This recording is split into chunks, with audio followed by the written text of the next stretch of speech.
So next topic क्या है? Heating effect of current या इलेक्ट्रिक करंट। देखो नाम से समझ में आता है यहाँ पर हीटिंग इफेक्ट ऑफ करंट, मतलब करंट के कारण क्या प्रोड्यूस हो गया कहीं पर? हीट, है ना। डेफिनेशन भी वही लिखी हमने कि when an electric current is passed through a high resistance wire. देखो मान लीजिए एक सिंपल सा सर्किट है आपके पास, नॉर्मल सर्किट है, आपने यहाँ से इलेक्ट्रिसिटी दिया, कुछ यहाँ पे प्रॉब्लम है क्या? कुछ गर्म होगा यहाँ पे? जनरल करंट है, फ्लो होता जाएगा जब तक स्विच ऑन है। लेकिन यहाँ पर यदि आपने एक हाई रेजिस्टेंस वायर लगा दिया, रेजिस्टेंस का क्या काम होता है? करंट के फ्लो में क्या करना? रुकावट डालना, ऑब्स्टेकल क्रिएट करना। अब यदि आप यहाँ से करंट दिए जा रहे हो तो क्या ये एकदम फ्लो में पास करेगा यहाँ से करंट को? नहीं। क्यों नहीं करेगा? क्योंकि ये थोड़ा सा कैसा होता है, ये पुअर कंडक्टर होता है, धीरे धीरे निकालेगा उसके अंदर से। तो जितनी देर यहाँ से तो करंट कंटिन्यू आ रहा है ना इसके पास, लेकिन ये थोड़ा धीरे निकाल रहा है, तो उस बीच में ये अप्लायंस जो भी लगा हुआ है, ये जो रजिस्टर लगा हुआ है, ये क्या हो जाएगा? गर्म हो जाएगा। किसी भी चीज को आप बहुत ज्यादा देर तक इलेक्ट्रिसिटी पास करते हो नॉर्मली भी तो वो गर्म हो जाती है। मिक्सर बहुत देर चला ले वो देखना गर्म हो जाएगा। बल्ब हो गया, कोई भी टीवी हो गई, कोई भी आप बहुत देर तक चालू रख लेंगे तो वो क्या हो जाता है? गर्म हो जाता है। तो ये तो फिर रजिस्टर है, यदि इसको बहुत देर तक हीट इलेक्ट्रिसिटी दे दी तो क्या हो जाएगा? ये गर्म हो जाएगा। अब ये जो गर्म हो जाएगा उसको हमने बोल दिया क्या? हीटिंग इफेक्ट ऑफ करंट, गर्म हो गया। लेकिन हमारे किस काम का ये गर्म हो गया? तो अब यदि हम इसके हीट से कुछ वर्क ले लें तो वो हमारे काम का है ना। जैसे कि देखो नॉर्मल इलेक्ट्रिक प्रेस, देखो घर में इलेक्ट्रिक प्रेस क्या है? इलेक्ट्रिक प्रेस में भी नाइक्रोम के वायर लगे हुए, कॉइलें लगी हुई है। जैसे ही आपने बटन चालू करा, इतना रेजिस्टेंस है उसके अंदर कि वो करंट को आगे ही नहीं जाने दे रहा है, वहीं क्यों गर्म हो रहा है। और उसकी गर्मी हमने काय में यूज कर ली? आयरनिंग के लिए यूज कर ली।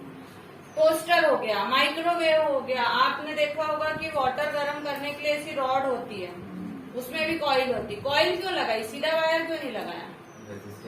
जितना ज्यादा कॉइल होगी रेजिस्टेंस उतना ज्यादा क्रिएट होगा, और जितना ज्यादा रेजिस्टेंस क्रिएट होगा उतना ज्यादा वो गर्म होगा, और हमको गर्म ही तो करना है। तो हीटिंग इफेक्ट ऑफ करंट क्या होता है कि यदि हमने हाई रेजिस्टेंस, देखो जितना ज्यादा हाई रेजिस्टेंस लेंगे उतना ज्यादा वो हीट प्रोड्यूस करेगा। नॉर्मल रेजिस्टर ले लिया होता तो क्या होता? तो इतना गर्म नहीं होता ना, ये करंट निकल जाता उसके अंदर से। इसलिए जितना ज्यादा अच्छा रजिस्टर लेंगे, इसलिए यहाँ पे स्पेशली किसको बोला है? नाइक्रोम। नाइक्रोम वायर सबसे बढ़िया रजिस्टर है।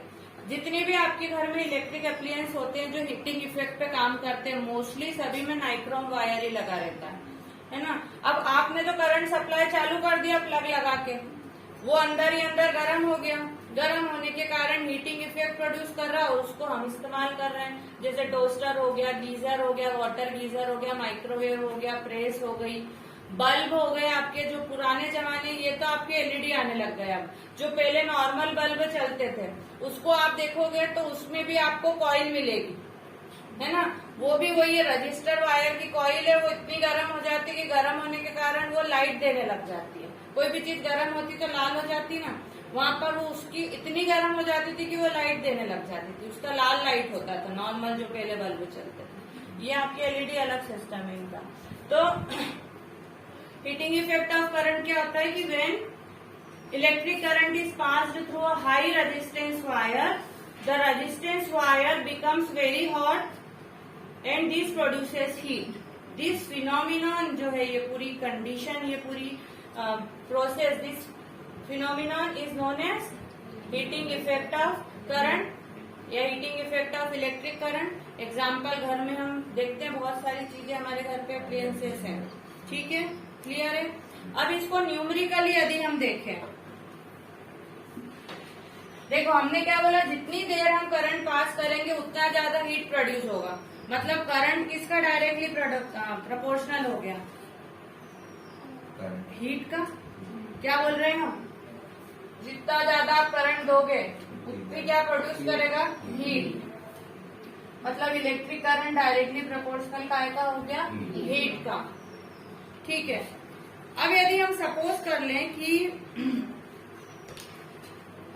कोई एक करंट आई है, सपोज कर लिया हमने कि for I current resistance is R and current is passed through a time T, और वर्क डन कितना हुआ हो वहां पे W, वर्क डन कितना हुआ हो W। तो एक फॉर्मूला अब आपको याद रखना है, W is equals to Q into V। What is Q? Coulomb तो यूनिट होती है, Q क्या है? Charge. Charge into potential difference. Formula क्या हो गया आपके पास? Work done is equal to charge into potential difference. Electric charge भी लिख सकते हो आप, चार्ज बहुत सारे तरह के होते हैं, तो आप इलेक्ट्रिक चार्ज लिख लो, electric charge into potential difference. ये फॉर्मूला एक नया है आपका, ठीक है।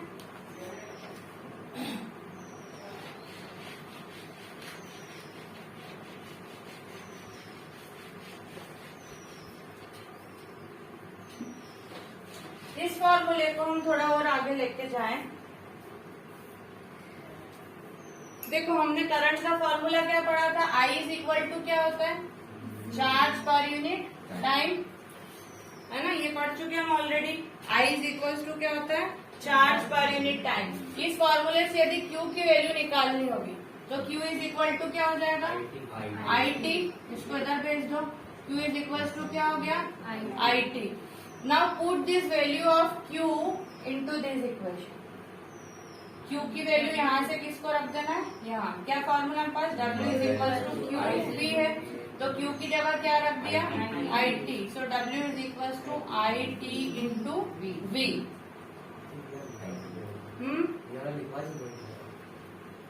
हाँ, वो हमने पहले यूज कर लिया उसको, ये आया है। So this is another formula for work done if you need during any numerical, so you can use it. Formula आपको सारे याद होना चाहिए, कहीं भी कोई सा भी ऐसा नहीं इस चैप्टर का तो इसी चैप्टर में यूज होगा, इस चैप्टर का फॉर्मूला दूसरे चैप्टर में भी यूज हो सकता है ना। तो और यदि मेरे को यहाँ पे आई की वैल्यू रखनी है, कहाँ से आएगी आई की वैल्यू? जनरली आई की वैल्यू कहाँ से लाते हैं हम? ओम्स लॉ से लाते हैं।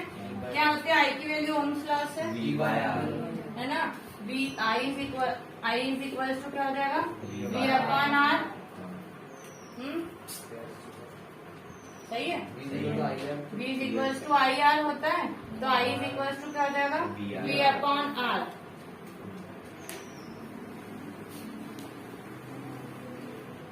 और V की वैल्यू कितनी है? आई आर। तो I की मत रखो, एक काम करो V की रखते हैं। V की वैल्यू क्या होती है? तो W is equal to I T, और V की वैल्यू क्या रख दी मैंने? I R. तो W इज इक्वल टू क्या हो गया? I square are T. I को क्या कर दिया? I square are T. अब आपने 9th में पढ़ा था कि work done can also be written, अभी भी यूज करा था पावर में, एनर्जी। वर्क डन और एनर्जी क्या होता है? सेम। क्यों? क्योंकि जितना हम वर्क डन करते हैं उतनी हमारी एनर्जी कंज्यूम हुई है, जितनी हमने एनर्जी लगाई उतना हम बोलते हैं हमने वर्क किया। तो if we can replace this work done from energy, but here we are talking about heating effect. और यहाँ पर वर्क डन कौन कर रहा है? किसने काम करा? करंट ने। और हम पढ़ रहे हैं हीटिंग इफेक्ट ऑफ करंट। तो हमने कहा कि यहाँ पे काम कर रहा है कौन? करंट। क्या काम कर रहा है करंट? हीट करने का। सो वर्क डन किसके, जितना भी वर्क डन हो रहा है वो काय में कन्वर्ट हो रहा है? यहाँ पे हीट प्रोड्यूस करने में। So here work done is replaced by heat. आप चाहो तो नहीं याद रहे कि कहाँ से आ गया ये अचानक से, तो आप यहाँ लिख सकते हो कि here all the work done is utilized to convert heat, है ना। Here all the work done is utilized to convert heat, that's why we can replace work done from heat. So H is equals to I square RT. Teacher फिर H भी directly proportional हो जाएगा ना? Yes, yes. So this is the formula, actual formula of heating effect. H is equal to I square are t. तो teacher W equal to Q into V में मतलब H equal to Q भी हो सकता है ना? हाँ, कुछ भी आपको जो वैल्यू रखनी है, मेन फॉर्मूले याद रख लो, उसके बाद तो आपको जो वैल्यू रखनी है और जो दी है उसके हिसाब से आप कन्वर्ट कर लो उसको। ढेर फॉर्मूले आप भी बना सकते हो मन से यहाँ से। अब मान लो मैंने यहाँ V की वैल्यू रखी है, क्वेश्चन में V का कुछ दिया ही नहीं हो आपको, है ना, आपको I और R दे दिया हो, या आपको I की वैल्यू रखनी है तो आप V और R लग दो। V और R की वैल्यू दी, I की नहीं दी है, तो I की जगह क्या रख सकते हो आप, V अपॉन R रख सकते थे। क्वेश्चन आपके हाथ में रहता है, आपको कैसे उसको कन्वर्ट करना है।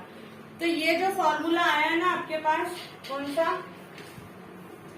H is equal to I square are T, इसको बोलते हैं Joule's law of heating. Joule's law of heating,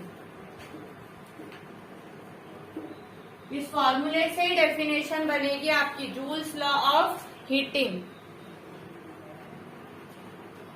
Joule's law of heating, if someone ask you what is the Joule's law of heating, तो आपको इसी फॉर्मूले का statement बनाना पड़ेगा। क्या स्टेटमेंट बनेगा, the heat produced in a wire is directly proportional to product of square of current to resistance and time. ऐसा पूरा स्टेटमेंट आपको इसका बनाना पड़ेगा। अकॉर्डिंग टू जूल्स लॉ लगा देंगे आगे, स्टेटमेंट पूछा है इसलिए क्या लिखेंगे हम, according to Joule's law of heating the heat produced in a wire is directly proportional to the square of current या product of square of current and resistance of wire and time for which current is flowing in the circuit. तो ये जो formula है क्या है, ये joules law of heating. देखो इस फॉर्मूले से आप क्या क्या वैल्यू निकाल सकते हो, वैल्यू मतलब क्या क्या स्टेटमेंट डिराइव कर सकते हो। आपसे किसी ने पूछ लिया कि भाई ज्यादा करंट प्रोड्यूस करेंगे या ज्यादा करंट फ्लो करेंगे तो क्या वो ज्यादा हीट प्रोड्यूस करेगा या कम हीट प्रोड्यूस करेगा। क्यों पूछ लिया, तो क्योंकि H is directly proportional to I, square of I के डायरेक्टली प्रोपोर्शनल है। रेजिस्टेंस के भी कैसा डायरेक्टली प्रोपोर्शनल है, मतलब जितना ज्यादा रेजिस्टेंस आप क्रिएट करोगे उतना ही ज्यादा वो हीट प्रोड्यूस करेगा। और टाइम के भी डायरेक्टली प्रोपोर्शनल, मतलब जितनी ज्यादा देर के लिए आप करंट फ्लो करोगे या जितनी ज्यादा देर के लिए आप रेजिस्टेंस रखोगे उतना ज्यादा वो हीट प्रोड्यूस करेगा। तो फॉर्मूले से इस टाइप से वैल्यू डिराइव होती है। So this is joules law of heating, ठीक है।